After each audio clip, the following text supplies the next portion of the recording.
Hello, amazing people. Welcome to an episode of Chit and Chat with April and Kisha. So, today we are together. As you can see, we're together in my home, and we decided to go ahead and do an episode. So, we're going to be talking with my sister. So, for those who know me, know that I'm an author. I've been an author for like a year and a half. Well, guess who else is an author now? My sister. So, me and my sister came up with this idea. I was presented with a chance to co-author a book, Becoming a Shero, The Motherhood Mantle.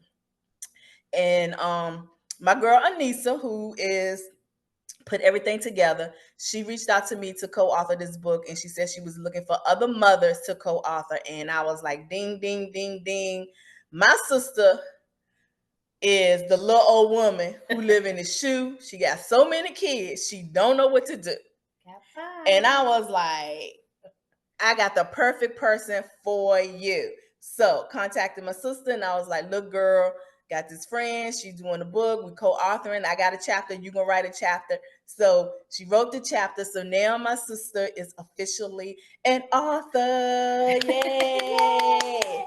So we're gonna talk today to her about her chapter that's in the book. Yes. And the book has been released. We don't have the book with us at this moment because it is on their way. It's being printed and is on our way to us. But we have the book has been released, and it's called again Becoming a Shero, The Motherhood Mantle. So my sister's chapter is about when she became a foster mom. So I'm gonna let you just talk a little bit about that, and then we'll go into more depth about you becoming a foster mom. Now, when I said she the little old woman that live in the shoe, now right now she got the crud, coughing coughing all over me, courtesy of Mother Nature and probably two of my grandkids. So, she over here coughing all up in my ear. But anyway, so the reason why I call her little old woman that lives in the shoe. She's adopted 5 children, but she's had numerous children come through her house. And she's done it all with love. So, with that being said, Miss, what's it with love? No, I'm just playing, y'all. Just playing. Go ahead. Y'all, my alibi. Go ahead. How did you become a foster mom? I kept answering my phone. Yes, she did. She really did. She really did. Excuse me. So my apologies. I have some allergies going on, but so sitting there, and my husband and I have been married for about 7 years, I think, something like that. We had tried having, tried to have kids or whatever, had fun doing it, but I digress. Too much information. You love me, but anyway. So nothing ever happened, and I was watching TV one day, and they were like, "Oh, you should be a foster parent." You know how they always tug at your heartstrings. So I was like, "That's how I can get me some kids." So talked to my husband, and he was like, "No, we're not doing that." So I waited a little while, and in my chapter, I talk about how I just went back to him and just went back with the pros and cons, came at it a different approach. Pretty much he knows me, so he was like, you know what, fine, we'll just go. And I was going, my main thing is we're going to talk about it. That's what we're going to do. We're going to talk about it. And so talking ended up leading to having to go through the classes. And the night that I finished my classes, they asked me to come to the side. And I was like, oh, Lord, what I did my background come back. I'm like, oh, did I do anything? I mean, legit. So, you know the Okay. So they asked me if I would take a little girl. I said, it's not gonna work. I am so sorry, y'all. So they asked me if I would take a little girl who was about 11 months old. And I was like, yeah, my husband, he was recuperating from surgery. So I'm answering for both of us. I'm like, yeah, that'll be fine. And they were like, yeah, we will, it'll probably take a couple months to get her into your home. A couple months to them is like 3 weeks. And so I was like, okay. And this little girl, we met her. And she was just really quiet, 11 months old, teeny tiny little thing. And she came into the home, and she is now 23. She would be She would be 23. 23. Yep, 23. She has two of the most precious little kids that I have ever seen in my entire life. But I'm biased because I'm grandma. I'm Yaya. And it was like once that door opened with her, every time my phone rang, I was going, guess what? You were auntie again. You were auntie again. Yes. You were auntie again. Yes. Yes. I know. So- Yeah, I know. It was been time like what every month I was meeting a new niece or nephew, Yeah. and then I'm you tired, get y'all. attached to them so much. You get attached to them. I know Mhm. you've had about literally. She's had over 25, 30 Yeah. children Yeah. come through her home. Little, they could be 1 day old. They could be 10 years old. Yep. Just literally. So I kept 5. she did keep 5. So Yep. I have 4 nieces and a nephew. Mhm. Um I'm the real life Huxtables, y'all. My son comes right in the middle of my 2 girls. true. True. So my mama always said, I want to hear a pity pat a little feet, not pity pats of multiple feet. Because She got when you multiple. get married, they always say, okay, they don't even give you time to just bask into the marriage. They're always like, okay, when you're having a child, when you're having a child, when you're having a child. So yeah, I have 1 and she has 5. So and she has 2 chihuahuas and 2 grandbabies. The twins. I have 1 and 1 grandpup. Yeah. So yes, but so as you was getting the children, how do, because the town that we live in, to us is a small town. Everybody know everybody. Everybody knows everybody. So you can easily run into people. So I know for a fact that you've ran into some of my nieces and nephews' biological parents or Yes. biological family member. Yeah. How do you handle that? Majority of them were fine. I think the only one I had a problem with was my oldest child. Her family a little special. That was the only one that I actually literally ended up having to have a cop drive by my house for a while. But but I had told them, in the beginning, I was like, look, I grew up in these streets, and yeah, we in the streets. And I grew up in these streets, and I know most of these people. Rivermont. Shout out to the hood, Rivermont. Shout out to the R.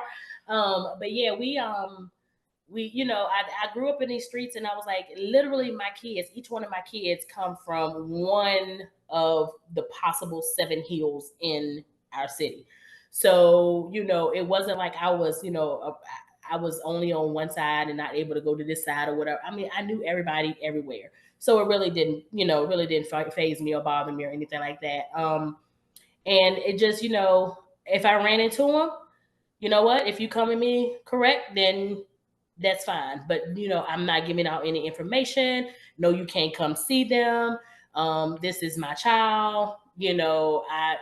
This is what I do. I don't do it for a job. I do it because the kids need a place to stay, and they need safety, and they need security. And so once you step into my house, anybody will tell you, you become my kid. So you went on vacations. I know a lot of people would do respite care, and they would send, kids, like, hey, I just need a break from these kids. Nope. They were with me 24/7. If I went to vacations or whatever, I'm calling like DSS going, hey, we're going on vacation. So I'm going to need you to go ahead and cancel their their little visits with the little parents and stuff because we out. And, I really never had any pushback or anything like that, saying, you know, they have to be at their visitation. Nothing. I mean, it was okay. We'll reschedule when you get back. So yeah. Yeah, and like I said, it was like one point every month I was meeting a new niece and nephew, and then you get attached to them, and then when they go back to their parents or go back to a family member, then it's sad and we crying. Is you all right? You gotta like we do the kids. You gotta hold your lift your arms up when you start coughing and choking. That's how we do the kids. Oh yeah, this my little sippy. But anyway, ain't nothing in there. It's just some Pepsi because I done took some Robitussin. I don't want to be on the people's page for having some sister. Yeah, she took some tussin. So you can get attached to the kids, and especially when they've been with you for a long periods of time. And I know how I felt. It's been some kids. At one point, I was gonna take two of them, 3 of them across the border. Yeah, we was gonna take them across the border. We was like, girl, they ain't coming to get these kids. They ain't getting these kids back. They out. So put a blanket over their head. We're gonna get them across the border. And when I say across the border, I mean the Virginia North Carolina border. We're not doing English. Yeah, we're not doing. We ain't going to jail for nobody now. Yeah, because we was like, no, they ain't getting these kids back. They are ours. But I know how I felt. It was like 2 boys, and then there was a little girl, and even my son would get attached to him. And at one point I was like, well, if they don't go back to their parents, I'll take them. Knowing goodness well, I won't try to take no more extra kids because I'm used to my one. But I had always said I wouldn't physically have another child, but I would raise another child. But yeah, I just love them 2 boys and that one little girl that I was like, if they don't go back to their parents, then I would take them. And they end up going back to a family member. They didn't go back to their parents, where 2 of them went to a friend of mine that I grew up with. Yes. Yeah, I made that happen. Yeah, so 2 of her foster children, a friend of mine that I grew up with, my childhood friend, we went through middle school and high school together. She was a foster mom too. And she actually took the 2 boys that I was thinking about taking. She actually took them because she had their sister and we didn't want them to be apart. And because she had their sister, I said, go ahead, you can take them. And so she actually took them, I believe she adopted all 3 of them. She did. And so I was very grateful for that. And I kind of cried because I knew I wasn't gonna be seeing them. But I love them 2 little boys. But I'm glad they went to a great home because my friend is just great. She's super duper great. And then the little girl actually went to her grandparents. So she went to a family member, and she would still call my sister every now and then. They're like grown now, teenagers grown now. Yeah, she's 15. She's 15, and the 2 boys are 19 and 17. Yes. So but it's hard. So as I was saying, it's hard for me when you get attached to them and then they leave the home to either go back to their parents or go to a family member or go to another foster parent because they're going to be adopted. So I know how I felt. I can't imagine how you felt, and you was with them like 24/7. So how did you feel when you've had the child for 2-3 months, even if you had them for 2-3 weeks and you connected with them and then they leave your home? Well, I always was put in the mindset of I'm only here temporarily. I'm here to make them feel safe and secure. I know one of my kiddos, I think I had she was only with me for 7 months, and I think I had daycare providers crying. I had friends crying. You were upset. My husband was upset, and I think I'm the only one. Yeah, I think I'm the only one that was kept going. Y'all, you gotta let her go. Like, I love her and I want her to stay. She was actually a sibling of one of my kids, and I was like, it's just not meant to be for her, and we gotta let her go. Like, I had the daycare provider standing in front of the DSS car going, you're not letting her go until I get the foster mom over here, and I'm going, no, it's okay, and she's in tears, and I'm like, okay, I can't say goodbye to her because I'm over here comforting the daycare provider. So I've always been in that mindset of, if they have to go back to their family, at least they had however long they were with me. They had that time frame where they were in a safe environment and they had a place to call home. I've always, when they come in the door, I don't expect for them to call me anything. I just let them kind of find out what they want to do. But majority of the time, I was Mama Kisha. So, I think for a while I was, hey girl. Well, that's better than bruh. And I was like, that's better than bruh. Look, girl, you can call me anything else in the world, but do not call me hey girl. But eventually she ended up calling me Mama Kisha, and to this day, she's now 15. She would say, "Hey, Mama Kisha," and I'm just like, and that's the other thing too. I've never lost track of these kids. Like, I know where every last one. Yes, she do. Some of them, like a couple of them, I was like, she do. If I see you before you see me, I'm gonna turn the other way. I'm gonna go ahead and turn, because you almost called me my life. I almost in lockup. But the majority of them, they see me, and I'm just like, they've had siblings that came along after I've had them, that sort of thing. So I'm happy, with what their outcome was. So with that being said, she, out of the 25, 30 that has came through her home, she adopted 5 of those. They are the ones that we was gonna put a blanket over and take them across the border, because I was like, no, they're not getting these kids back. They ours. So they are officially ours. And they have been for years. Let's just say I did this for roughly about 15 years. And then I got out when I was, I couldn't count, girl. My years was rolling on by. I got out when I was 40. I'm 40.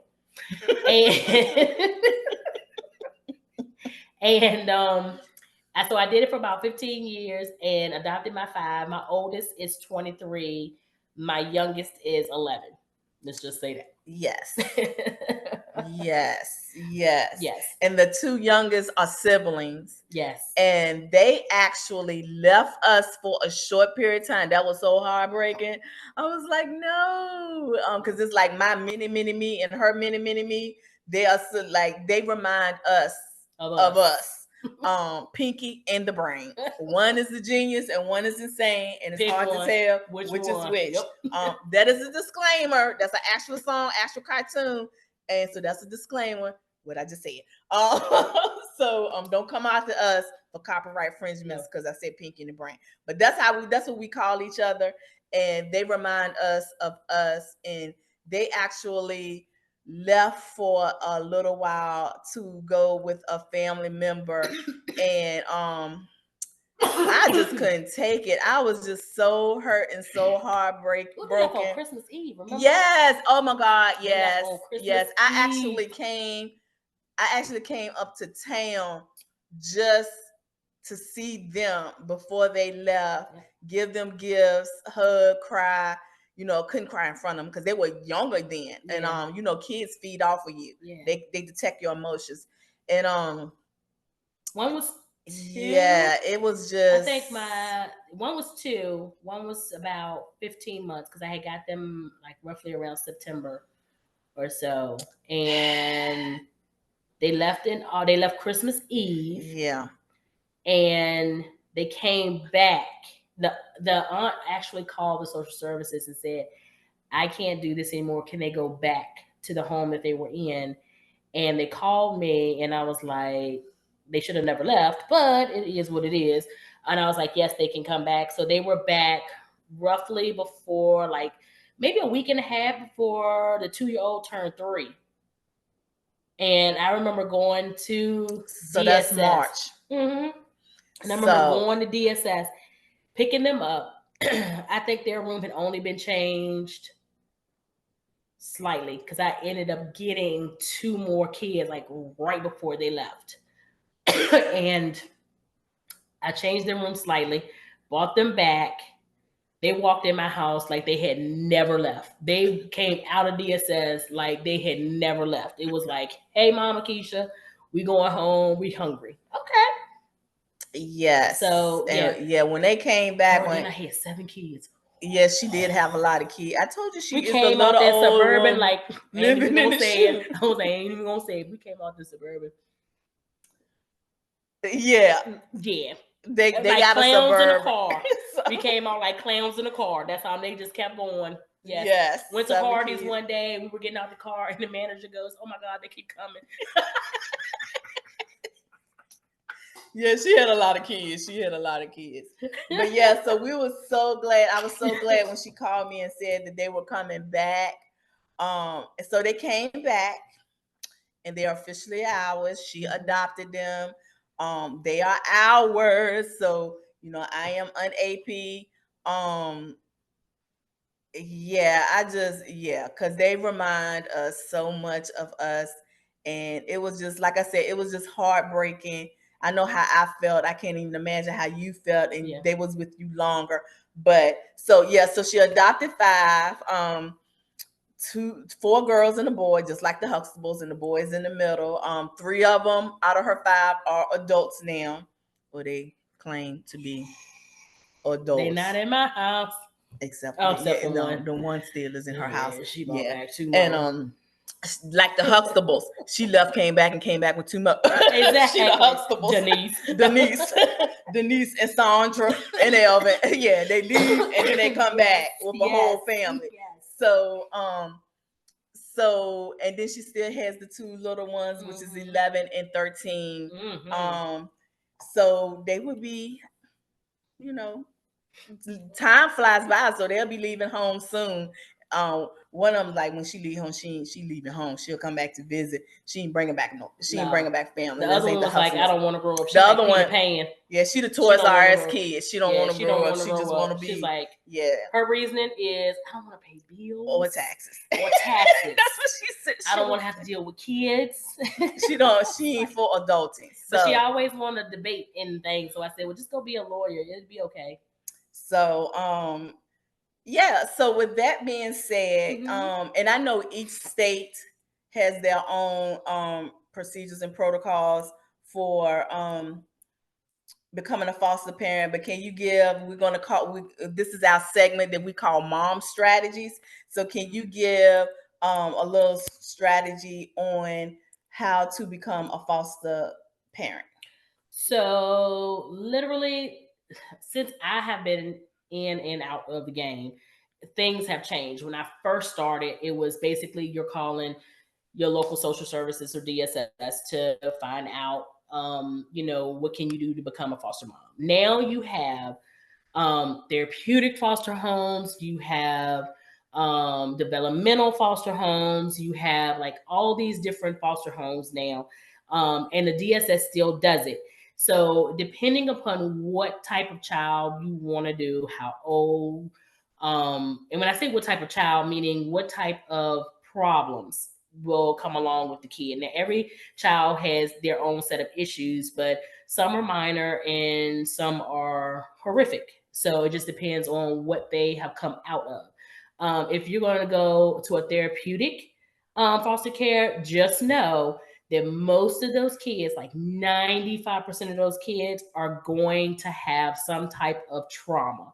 And when I say trauma, I'm talking you going to therapy, you're having medications, you may have to, stay up at night. One parent may have to stay up at night and watch them, make sure they don't leave. You may have one that, literally they will ask you, hey, do you mind having a fire starter in your home? I like my house. I don't want my house burnt down. So no, I don't want a fire starter. But if you want to give me somebody who might, like kick a wall in or something like it, those are things that can be fixed. I can't fix my house if it's burnt down. So yeah, those are the things they're going to ask you. Do you mind having a child who has like some whatever type of it might be like sickle cell, or because you have to go to a lot of doctor's appointments. They will even ask you, do you mind having a child that may have HIV? It just depends. You have to be open and honest about what type of child you want to have. So once you get with your DSS and your therapeutic or whatever developmental foster care place, you go through all of their background checks. You go through pretty much, they get in depth with your life. There's no stone unturned. So they're going to ask you all kind of questions. They will even ask you questions about your siblings and people that change it. To me, it's almost like a government job. They're gonna ask you everything. And not only do they ask you everything, then you have to have your home visits. Your home visits going to let you know how many kids you can get, and then what they need to for you to change around your house. Do you have fire extinguishers? Is there a way in and out? What is your fire plan? If is your home accessible to like the woods if you have a runaway, that's that sort of thing. They're going to ask you all those, and how are you going to be equipped to handle it or to keep the child safe. And then comes along the regular paperwork that you just have to fill out, like an application to get a job. And then once you do that, you do these classes.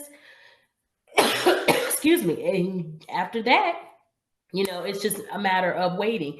A lot of times they will tell you, hey, it'll probably be 6 months before you get a child. 6 hours later, you're gonna be getting ring, hey, we just got you a kid, and you're going, wait a minute, this ain't 6 months. So yeah, it's gonna be, pretty soon, because the amount of foster care kids in the United States now far exceeds the foster care parents. You have parents who have taken, literally have 12, 13 kids living in a house. I have a friend, we are the same age, graduated at the same time. She has literally adopted 15 foster care kids. So, yeah, her family portrait, it comes in twos. So, so she gotta have these 7 over here, and then she gotta turn around and go for these 8, and make sure that everybody fit in. But so that's basically the protocol, and it may be different for every state. You can go to a different state and get another child, but they're gonna make you go through that state and the state that you're living in. So it's just best for you to do your state. Now, sometimes with the therapeutic foster care, you may have a child come from a different state because they don't have it, and they may have to be out of the state for whatever reason. So you might end up getting something like that, but it just depends on what you want to do. Okay. So thank you for that, my sister, the mother of mothers. So if you are interested in becoming a foster parent, check out your local social services and what other city or county that you are in, and make that happen. Don't just do it for the money, because it ain't. Exactly. They just gonna give you a little change. I know for a true fact, my sister, my brother-in-law, my mother, myself have came out of pocket to help with the care of the children, because they need, they need things, and they need food, and they need clothes, especially when you get little ones. They can be in a size one week, and the next week they are completely out of their size. School trips, all of that. So do it because you love the child, and you want the child to be safe, and you care for the child. Do it because you care and you love it, not for the money. Because it's not. I will tell you, they have a breakdown, and they will show you the breakdown of this is how much goes to room and board, and then this how much goes to the child, and then this how much goes to books and whatever. And it's never enough. And what I would do is, they would say, well, this is for this child, this is how much you get for this child, this is how much you get for this child. In my home, I'm taking care of everybody. So everybody gets it. So we put everything into the bank. And if you need shoes, you're going to get shoes. If you need clothes, you're going to get clothes. And most of the time, when I went out and bought for one, 9 times out of 10, everybody's going to need something. So everybody gets, something. If you don't need pants because you haven't grown, but you need shirts because you put marker all on them and they all stained up now, then you're getting shirt. But if this one over here is busting out of his shoes, you're getting shoes, but we're doing it all at one time. I made sure everybody went on field trips with the school. Nobody ever had to say, oh, I couldn't go, I was at home. Nope, you going just like you were. I'm signing papers like, I'm the parent. When I go to school meetings because they've done something, or the what do you call it, parent teacher meetings. Yeah, a lot of those. They don't think about the parents who have more than 2 kids and got to go to parent teacher day. I felt like I needed to sit in the room and they came to me. I was it's like, a lot. do y'all not understand? I got 5 kids. It's a lot. I need y'all to come to me. So, but yeah, it was, I literally had to take that day off and literally started at 12 and probably finished at 5 to get through everybody. And I mean, I know they say that, oh, the parent teacher meetings are only 15 minutes apart, but yeah. So, but I mean, it's a reward, that you can't get back. And like every parent, you have your trials, your tribulations, you have, your ups and downs, you have your arguments, your fights, you have all these things. But to me, it's, I could always say, yeah, well, they foster care or they were adopted and blah, blah, blah. But here's my thing. I could have got the same kid having my own. What can I do? I mean, I know they had trauma, but it could have been the same, my own kid with my own genes and my husband's DNA and doing the same thing. So, but that's another podcast for another day. Yeah. Special needs children. Yes, there will be a podcast for another day, another episode. And like I always say, you don't know what you're going to get, whether you're having your own child with your own DNA, or whether you're adopting a child, or you're you have a bonus child. You just don't know what you're going to get. You just don't know. So with that being said, thank you to my sister, our host, my co-host, Kisha. You do a great chat. Yes, we are chit chatting. You do a great job. You've done a great job. The little old woman who lives in the shoe has so many kids. She don't know what to do. So she called her sister and be like, girl, can you take these? You call your sister. So if you would like the book, Becoming a Shero, the Motherhood Mantle, go onto my website. It will be on there. It's www.lifeisamaze. Maze is spelled MAYS.com. That's www.lifeisamaze.com. The book will be on there. I have a chapter on there. That's for another episode. Oh yeah. I got questions.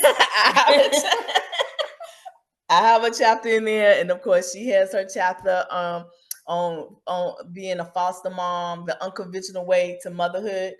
But just don't read my chapter, my sister's chapter. Read the whole book, So with that, amazing people, we will see you at our next episode. Thank you for joining us at Chit and Chat with April and remember, y'all my alibi. All right. Blessings and love, good people. Blessings and love.